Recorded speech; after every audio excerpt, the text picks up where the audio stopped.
Welcome back. So last time, we managed to get all the big, visible stuff out of our water. Now we're diving into the final, and I mean absolutely crucial steps. This is what we call the final polish. It's the stage where we take water that looks clean and make it truly safe to drink. We're about to tackle the invisible particles, the dangerous germs, and the chemical imbalances hiding inside.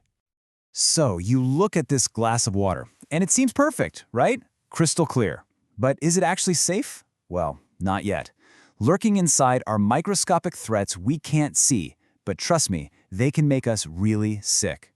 Before we can officially call this water potable, drinkable, we've got to get rid of them for good. We're basically up against three main invisible problems here. First, there are these superfine particles that manage to slip right through our earlier cleaning stages. Second, we've got harmful pathogens. We're talking bacteria and viruses, the nasty stuff that causes disease. And third, the water's chemistry might be out of whack, which can cause things like hard water that wrecks your pipes and makes soap pretty useless. Okay, so here's our game plan.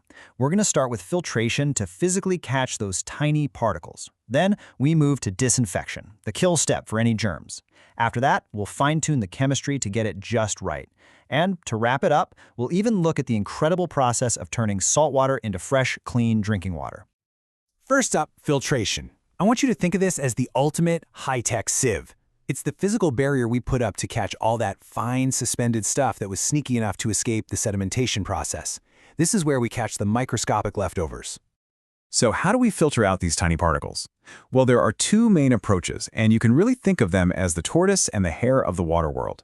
Slow sand filters are the tortoises. They're slow and steady, and they rely on a really cool natural biological process. Then you have the rapid sand filters, the hares. They're way faster, but they need a much more intense cleaning process to keep them from clogging up. The secret weapon of the slow sand filter is this thing called the schmutzdecke. And yeah, that's German for dirt cover. It's this living, gelatinous layer of microorganisms that forms right on the surface of the sand. It's an incredible example of living technology, where we let nature do the heavy lifting. This living skin does most of the actual work, trapping and literally eating the impurities. The whole filter's efficiency pretty much depends on it. Now, because those rapid sand filters work so darn fast, they get clogged up just as quickly. So to clean them, we use a process called backwashing. We literally reverse the flow of water, forcing it clean water up from the bottom. This powerful upward blast fluidizes the sand, scouring it clean and flushing out all the gunk it's collected. Then it's ready to go again. So, as a filter starts to get clogged, it naturally gets harder for water to push through. For engineers, this resistance is called head loss. A good way to think about it is like trying to drink a super thick milkshake through a tiny straw. You have to suck a lot harder. By measuring this resistance with things like the Kozeny equation, engineers know exactly when a filter needs a good cleaning to keep things flowing efficiently. But, it's not always smooth sailing. Engineers have to keep an eye out for a couple of common problems.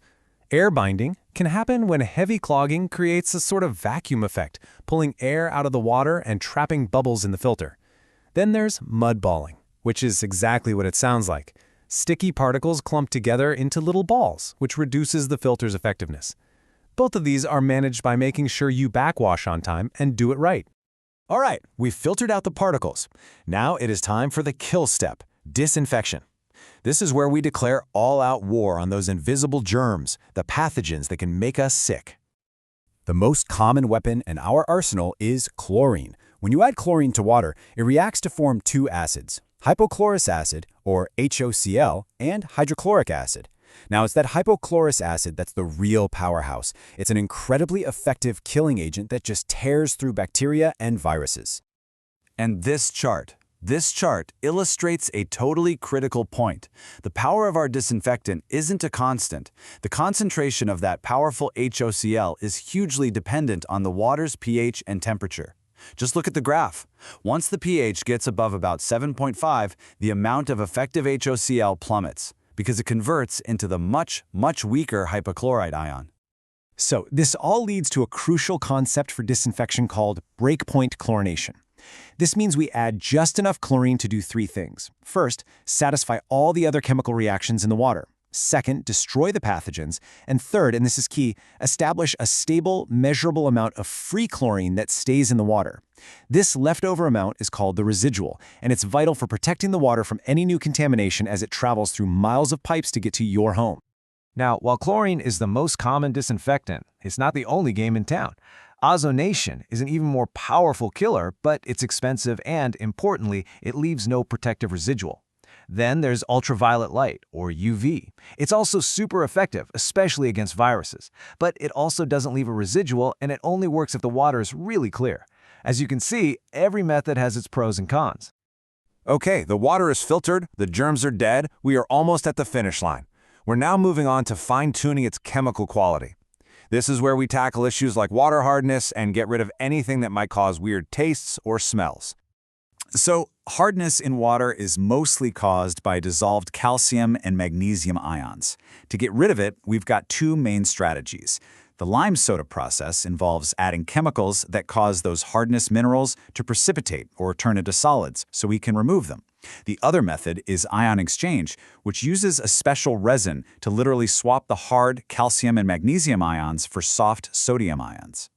And to get rid of those last subtle things, those dissolved impurities that might cause a strange taste or an earthy smell, we turn to adsorption. The hero of this process is activated carbon. It has a massive internal surface area, and it basically acts like a molecular magnet, attracting and grabbing onto those organic molecules, effectively yanking them right out of the water. All right, for our final step, let's consider a bigger challenge. What do you do if you're in a region facing extreme water scarcity, where there are no traditional freshwater sources to begin with? Well, in those cases, we turn to the incredible process of desalination, literally making fresh water from salty water. The two main ways we do this are reverse osmosis and electrodialysis. Reverse osmosis, or RO, uses immense pressure to squeeze pure water molecules through a special membrane, which leaves the bigger salt ions behind. Electrodialysis is different. It uses an electric current to pull the charged salt ions out of the water through selective membranes, leaving fresher water behind. And with that, our journey through advanced water purification is complete. From filtration and disinfection all the way to chemical tuning, every single step meticulously polishes the water, transforming it from a raw source into a pristine, safe, and potable product for all of us. So, we have officially mastered the complex process of making clean, safe drinking water. But that brings up a pretty big question, doesn't it? What happens after we use it? All that water going down our drains becomes wastewater.